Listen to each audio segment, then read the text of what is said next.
with issues, and Tom Bailey, 579, 263 miles per hour for Tom Bailey.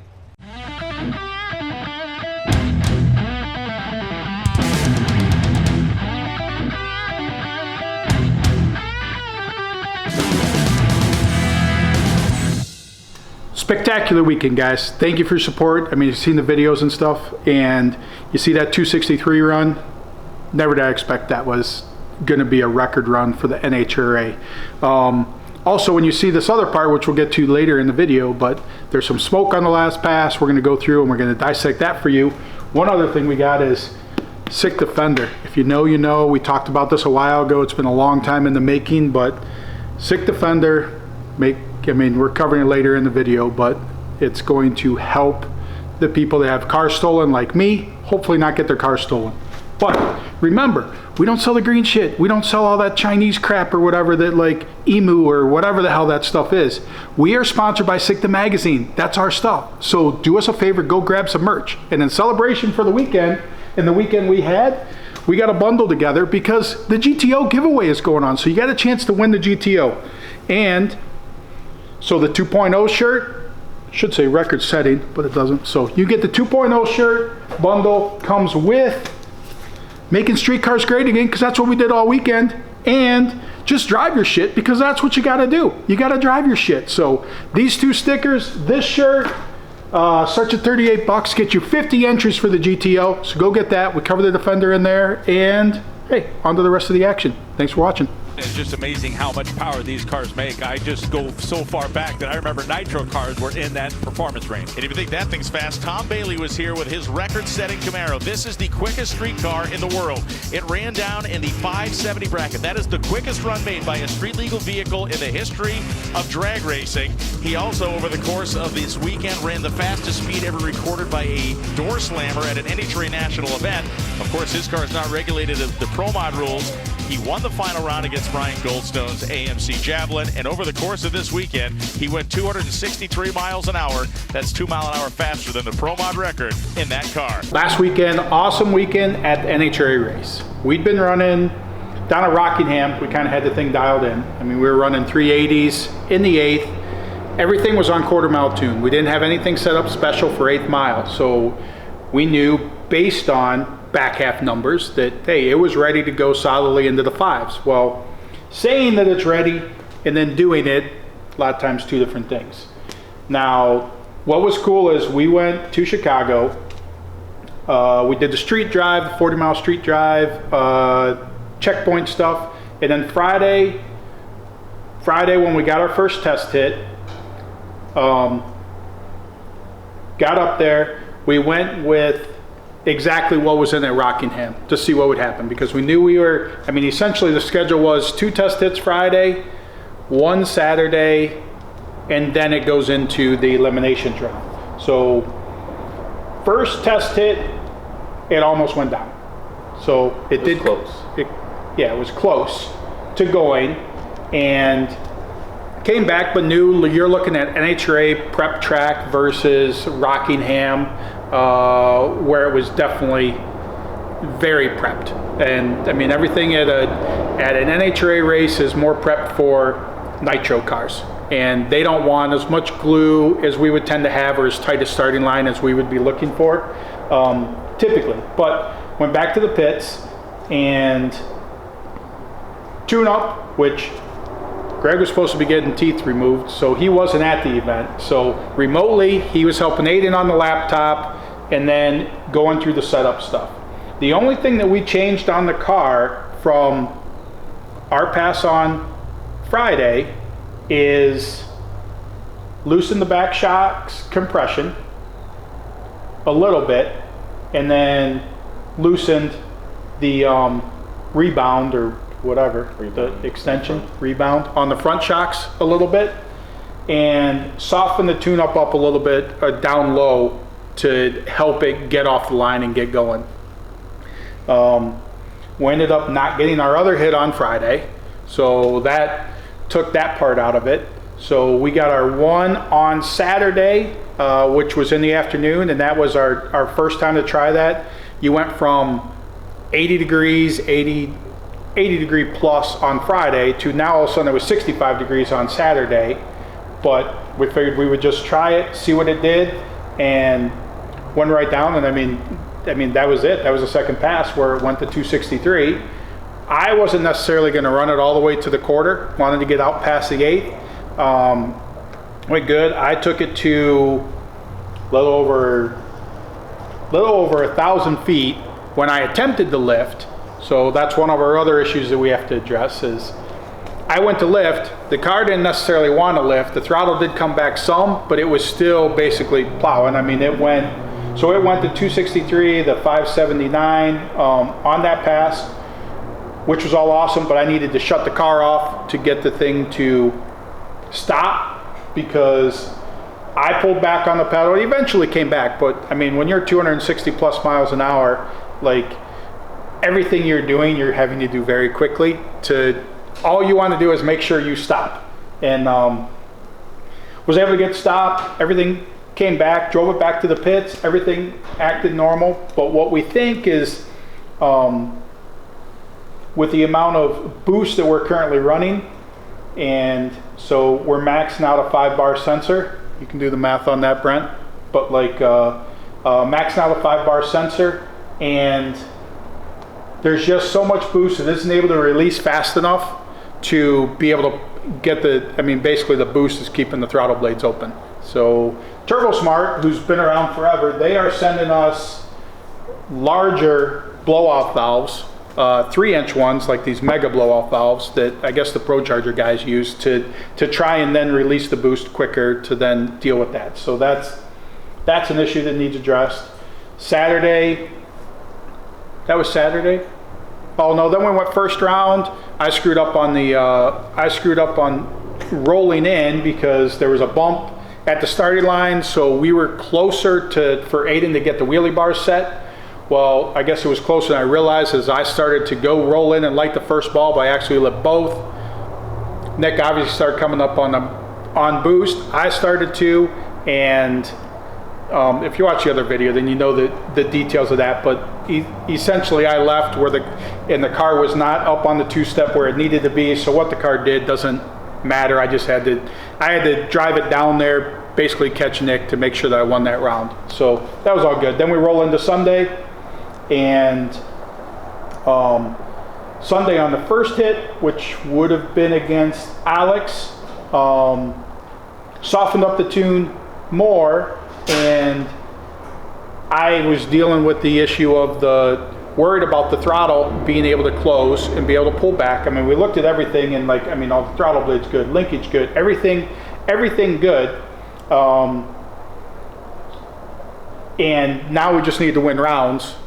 I mean, basically starting with Nick, but with Alex, kind of same thing to where I actually think it went faster. I think it went a 578 that run, but the mile per hour was down, which kind of tells you that it was better through the short times. And that way, when I lifted at the end to just make sure it wasn't going to have the issue, and I went through the same thing, shut it off to do that.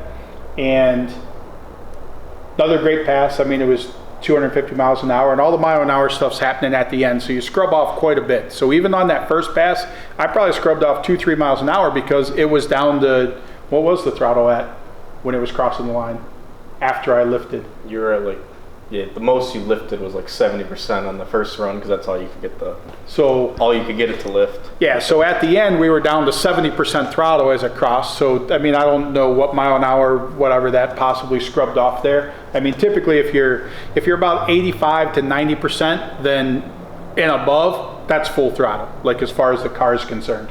But on that pass, came off, we actually had a return line on the valve cover that it must have just been missed and it was not tight, and over the course since we put the engine in Florida it would have to be the case, and just eventually worked itself to where it came off.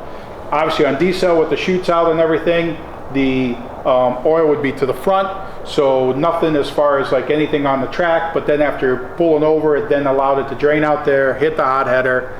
That was on fire. Safety safari right on top of it, helped me get the front end off, do that. We 3 plug wires, fortunately, was the casualty of that, and whatever, put the line back on there. So then that takes you to the last round, which was against Bryant, and quick turnaround. We only had about an hour to get it turned around. It was almost like Top Fuel turnaround, and we had all kinds of oil cleanup to do because we had to pull the belly pan off and then clean up all the oil and everything from that, get that changed. We did notice at that point that we were getting some smoking out of that side in the number 3 cylinder, which we'll get into with the spark plugs here in a minute, but number 3 cylinder had some oil on the plug, which tells you that more than likely one of the rings, I think it's the second ring that keeps the oil back, but the oil was making it past that ring, which I guess to take you to another part that we figured out on the first pass, the 263 pass, is we maxed out, right, oil pressure sensor at 200. So we shouldn't have 200 PSI of oil pressure. That's too much, and that's something that will push oil past the rings because you got a whole lot of pressure going on inside that engine with that oil. But so we had turned that down for Saturday, and then what was our oil pressure on the? We got to like 160 or 170 at top end. Okay, so we got down Still from high, but yeah, but we don't know how far above 200 we were. We just know the sensor was maxed out at 200. So got the oil pressure in line, and on that last pass against Bryant, it was same tune-up, basically everything the same. Went down, same thing because of throttle deal. Once I knew that I had him beat, and I mean it was a nice clean run with it. Then as I was lifting, then I heard a pop, and to me it was just whatever, just a pop. Like, I mean, could be fuel in the exhaust or something igniting or something, and I didn't think much of it because I still shut the car off and did all of that. But then once got over, which, I mean, we won the event, that stuff was all good, and we never even pulled the hood off the car. We towed up and went through all the awards, dog and pony show and all that crap. You didn't have, so you couldn't build fuel or oil pressure. And oh yeah, I went to towed start it. I went to start at the end, and then that's where I don't know if the belt came off or what, but it wasn't building fuel or oil pressure, and I'm like, well, I'm not even gonna mess with it. And so they told me back, and we went through all that stuff. But then when we got back to the pits, pulled the front end off, that's when we noticed the burst panel was blown out, and then the oil that you still see on here. Now, blowing the burst panel, didn't know exactly what the cause of that. And isn't it cool how it blows so hard that it is formed to the Allen heads of all the bolts that hold that on. Like, look at that, how that is just completely, so imagine the force that came out of that thing when she popped.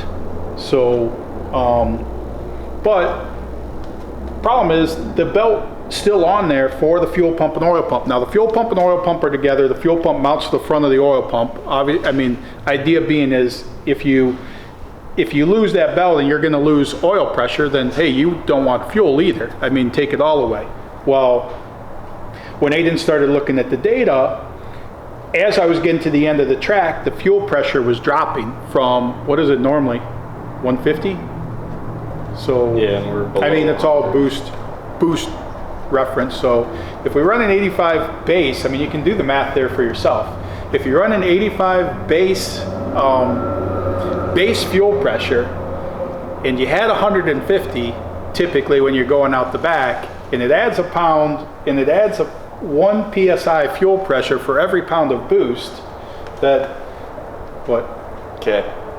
While you're talking about all that, I actually just figured out our fueling problem. Oh yeah, where's it gone? It's gone. There you go. See, all you had to do was explain it. Here's your problem. Problem solved. There you go. Too much boost pressure for our plastic connectors. Live, right on the video, we solved the problem, which I was getting ready to tell you that we don't know the cause yet because it was starting to drop at the end of the track, and it went down from where it was 150. Like, see, we just had to talk through it with you guys, but like, So if that 150, and so then the fact that that happened, got it back here, well then Aiden tore the stuff apart to look to see if we had, if the shaft or something like that, or we had spun the keyway on it, or what had broke with it. And I mean, one thing is like these pumps typically, which, I mean, the pump's turning on the inside. I don't even know if you can see on the camera, but when we get a new pump from Aeromotive or a fresh pump, you do not turn it like this with your fingers. I mean, it is so tight. But like I told Aiden, that is all working correctly, and that's more, when it's tight, helps with prime on a cold start, but when it's running, this thing is churning. I don't even know how much this thing puts out, like 30, 40 gallons a minute, but like when this thing's churning, it doesn't matter if there's a little bit of blow by or a little bit of slop in there. I mean, it's pushing enough fuel that you are never going to run into a problem with it. So we were making this video because we were puzzled by that, was part of it that we were trying to solve. But talking about boost reference does tell you that, yeah, this is boost reference, that as every pound of boost comes in, this is supposed to be connected to right there, which every pound of boost pushes harder on that, that diaphragm, and then that increases your fuel pressure 1 pound per pound of boost. So there's your problem. That broke, fuel pressure started to drop. Now the problem is that you got 60 plus pounds of boost going to it, and now your fuel pressure's changing, which the injectors and everything can only compensate so much for it because it needs the fuel there. Well, it's compensating as much as it can on the back end. Well, what happened is it went lean because there wasn't enough fuel there for the amount of power that it was making, and because of that, it lean popped. Now, luckily that lean pop was in the decel. I was lifting and the stuff was going away. So the best part about that is pulled all the plugs. All the plugs look good. There's no tips burnt off or anything, which typically if you went too lean and you were going to cause a problem with something, then tip of the spark plug would be gone. Now the problem that we have, which I hinted to a little bit, is number 3. Number 3 has oil in the plug. So with that oil in the plug, that means that is getting past the rings and into the plug, or into the cylinder. That would cause it to smoke over there. Now, can you run it like that? You can. It depends on how much oil's going in there. The cylinder's definitely not going to be as efficient as it is if that's not happening. So that's number 3 on that side. It had made it after the first run, so we had put a fresh plug in it for every run, still getting oil on it. Well, after that last run, then number 6 also has oil on the plug. So so over on this side, you got another one with it. The rest of these plugs all look good. I mean, they're not bad. So for going lean, there's no debris or material in there. So, but, oh yeah, I guess one other one's got it. What one's that? 3 and 5. So 5's got a little bit. So it's very possible that whatever. I mean, we've got a problem with some rings need changed. And I would equate a lot of that to that we were just running too much oil pressure. And I mean, would be my guess. I don't know. I don't know if that's right, wrong, and different. But either way, that means heads need pulled off of this. Probably the whatever connecting rod pistons need pulled, and then replace rings, and then can go back together. I mean, aside from this part of it, boy, I'm glad, because I've been puzzled by that, trying to figure out what the heck it was. But good thing we talking it through for you guys actually allowed us to sort out what happened. So, but fuel pump 2, we'll put a fresh rebuilt fuel pump in it so that it's tight again. That definitely helps with the prime of things. Yeah, so everything else must have just been dry, but I'm glad when I went to start it that it didn't start. But, so that is the update on 2.0. Everything should be good. We just need to do a little TLC to it. Make sure that those throttle blades, because the other thing with doing a lean pop like that, you want to make sure that nothing happened with the throttle blades. We're waiting for Turbo Smart to get some bigger, because definitely on that on that back end. I never had that problem on 8th mile, and also we're running more boost than we ran before. Like, I mean, it's definitely, it is making more, like, it's a bracket 570 car right now, and I can tell you that when we ran 570s before with it, you just were getting lucky. I mean, when we went like all those passes, the car was not nearly as stable as it is now. I mean, it was just point and shoot. Wheels would be in the air. To get any steering control of it, you'd have to pedal it to then be able to steer. You probably still have to do that, but it is launching straighter and more under control than it ever has. So super happy with that, and super happy with where we're at with it, even though it is a mess right now. It needs a little cleanup, but I want to right now tell you too that I don't know what I want to tell you. Oh, we do have to figure that out. Did that tighten? Did you even try and tighten it? I didn't try and tighten it, but it has threads. That's where all the oil came from. Yeah, so the oil came out of the intake bolt, blew out. So as part of that whole thing, because it goes down into the cylinder, and yeah, it's kind of just in there. But this bolt was gone. We didn't know where it was, but when we got back and unloaded from the trailer, it was laying on the ground. So it was in here somewhere, laying, that then came out and able to do that. So that's the status. I don't know that 2.0 will make it to Bowling Green because we got a short timeline. We got the GTO. We still got the cleater beater car that we got to get done for 6 summer. So there's a lot of stuff going on. So right now it's Durango. Maybe we'll take the Durango down there because that does have a different engine in it that we still haven't been able to sort through. Obviously Aiden's car is ready to go that we could take down there and run.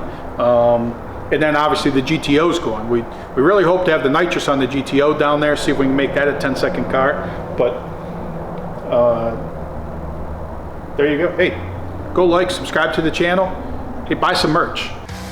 America's fastest street cars are coming to Beach Bend Raceway Park for Sick on the Green, May 29th to 31st. 2 days of dragging, driving, and wheel-standing action at Kentucky's sickest drag strip. See classes like Little Gangstas, Small Tire Pro Stock, Coyote Stock, Street Race 860, Stick Shift, and many more, all racing for thousands of dollars in prize money. Visit sickthemagazine.com for details. Spectator tickets are on sale now. Kids 12 and under get in for free. Start your street car summer with excitement. Sick on the Green, May 29th to 31st. This was supposed to be done in January, so pretend like it's January, but found out when you deal with engineers, things take a while, and then you got to go through trials, tribulations, and everything. But I hinted at this before, and my Durango, which is back from the theft, the TRX is back from the theft and back together, but Sick Defender. This is the best theft deterrent that there could ever be. Once again, it's a deterrent. Somebody wants to steal your car, they're going to steal your car. But the way that they do it, which I showed you in the other videos, is they get in the CAN bus, then they can mimic a key off the CAN bus, and then they can start the car because of that. This prevents that from happening because it interrupts the starter circuit. So even if you have your key, you cannot start the car without a code, which you do on the steering wheel. I'm going to take you through the install because it's super simple. Now there are other devices out there that super complicated installs. You have to take them to a professional to get it put in. And it's very hard to get it off the car if you ever sell it. And they're known for warranty issues. They also make the warranty for the car or ruin the warranty for the car because they go into the CAN bus and then they mess with stuff and factory systems that then can go haywire, and they will always blame it on that device, whether that device caused it or it didn't. This one is sweet. Sick Defender. Show it to you, and I'm actually going to install it for you, and it's only going to take, I don't even know, start the clock. But open the box. Very simple module that is under the hood, so therefore inside the car they have no way to defeat this. From an install standpoint, you install it, so if you want to get rid of it, you can take it out and everything's good. Now, it does have auxiliary output so that you can tie it into an alarm if you choose to, so that way if they pop the hood or something, you can make an alarm go off, or however, whatever way that you want to deal with that part of it. But I can tell you, in my experience, these people have one of those old like Fisher-Price computers that they can plug into that stuff, and then they can mimic a key, or if they're near your key, then they can duplicate your key. And with this, they can have my key, but they can't take my car quickly. So they would have to get a little more in depth with the whole thing. And once again, it's a deterrent, not a guarantee that they can't steal your car. I mean, they can come with a flatbed and take your car. So, but this stops the thefts that I have seen, and the theft that I have researched is obviously being someone that had stuff stolen. So, but very simple. I'll take it through to you. And what's cool about it, which I'll show you at the end, is literally you press start, and unless you press a code, which is using buttons on your steering wheel to do that code, then you cannot start the car. So we'll take you through the install. Oh, and I'll show you first. Car right now, it's got the key in it. Press the button.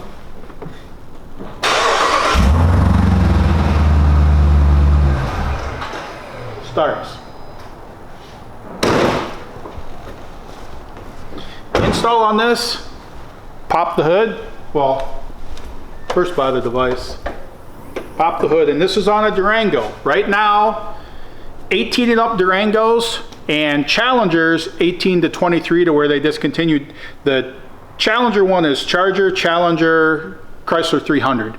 Those three, all the V8s. Durango's the V8, so like the 392, mine's the Hellcat, so the supercharged version. We haven't tested on a V6 yet, and TRX is in the works, but we're not done with it. But this thing goes in very simply. We're going to pop this off, and this is all, we're only popping the stuff off the ECU so that we can get down to where the stuff is. There's the module itself has a ground that needs done. Here's your auxiliary output, and then other than that, tie wrap to tie it up.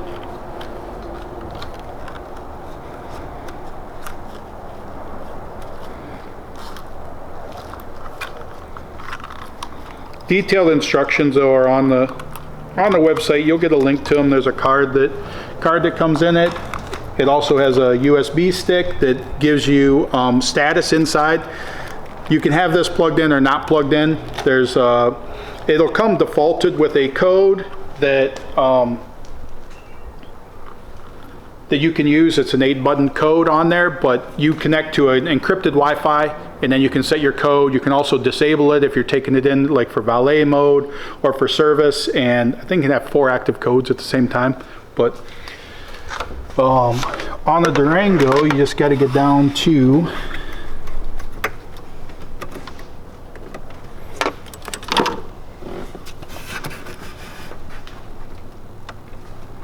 Aiden will be the flashlight person.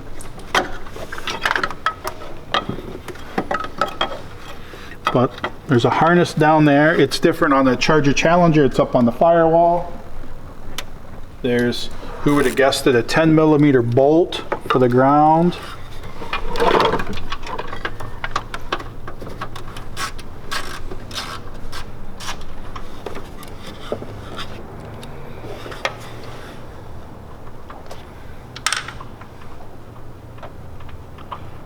Loosen that ground bolt, or ground nut, sorry. And then we just have to place this ground wire on there. So it doesn't matter whether it's the Durango version or the Charger Challenger version. Comes with a long enough wire, tells you where to hook the ground up. I mean, it doesn't matter, whatever's the most convenient for that ground.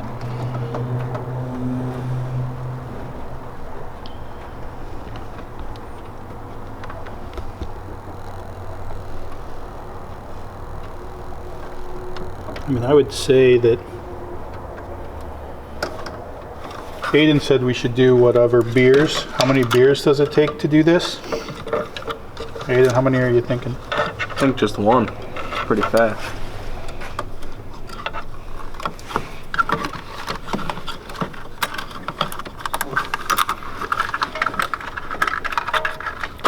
And once again, I'm telling you, the guy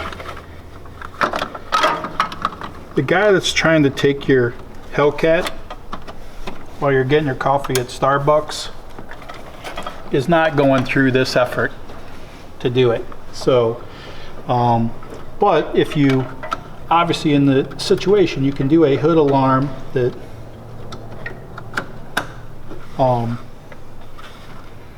that as soon as they pop the hood, then you could have a piezo. I think it puts out up to an amp. Piezo that would go off as soon as the hood's popped. So that definitely would draw attention to it. And just plug the ECU back in.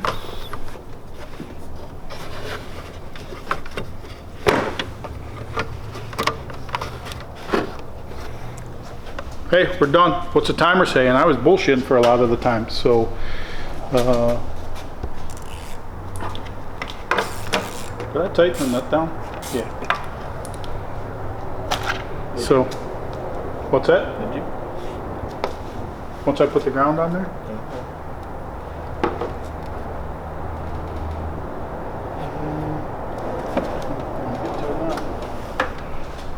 Yeah, you can get to it. Just a little double check on that ground nut. Oh, it's still in loosen mode. That means I didn't. Hold on, take that off.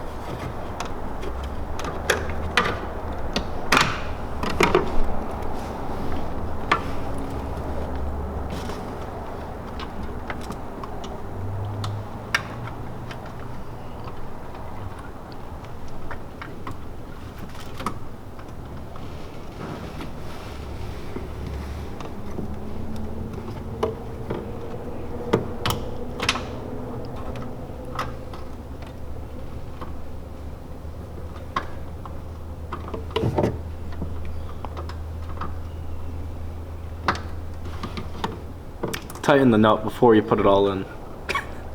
Yeah, it's a little harder to tighten the nut afterwards. Oh, it is tight. Oh. Is that the right one? Yep, better safe than sorry, but nuts tightened. And that's it. So those instructions are right there. And then it comes with a card, which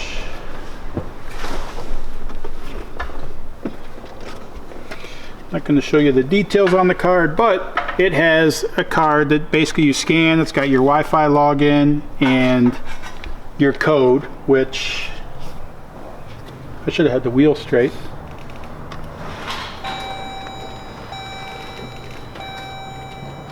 But so now I press the start button, it will not start. Now B's going to blur this part out, but I'll go through it. Default is an 8-digit, but you can do a 2-digit code, but you're using any of the buttons on the steering wheel. And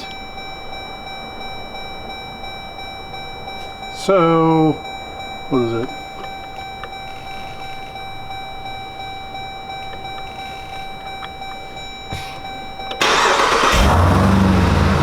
So now you have to press that code to be able to start it up every time. Without that code, the car won't start. So what they do is on a Durango, it's over on that side. Not to give you too much detail, but they pop that out. That's how they get to the CAN bus. They plug in their Fisher-Price computer to it, and wham bam, they either start it directly from there on the CAN bus, or they program a remote for it, and then, I mean, they're gone in 30 seconds. If it's a TRX or a Challenger, they access the CAN bus from a different area, but they are able to get it from inside. And they basically break one of the back windows because those then set off the alarm inside the car, and then, they're gone in 30 seconds by doing that. This prevents that from happening, so they basically are in there, they can do whatever they want, but they are not going to be able to start the car because that is interrupting the circuits that allows them to do that. Now, can they pop the hood or can they tow it? Can they remove the, absolutely. But nothing is theft proof. Everything out there is a deterrent. All you're trying to do is slow them down and take away the easy stuff. So this device, we got a limited run of them that came out for the Durango, also for the Charger and Challenger. So, I mean, go grab them. They're $750, and I'm telling you, they're worth it for the peace of mind to know that they are not, that's not going to go away. And you see, I don't know what the timer said, but on how long it took us to install it. I did do it one time before, so my time might be quicker than your time. So don't worry about beating me on the time, but you probably will. So that is the SICK Defender, and go grab them because we'll probably sell out of them, and then it's going to take a little while before we get the next run in.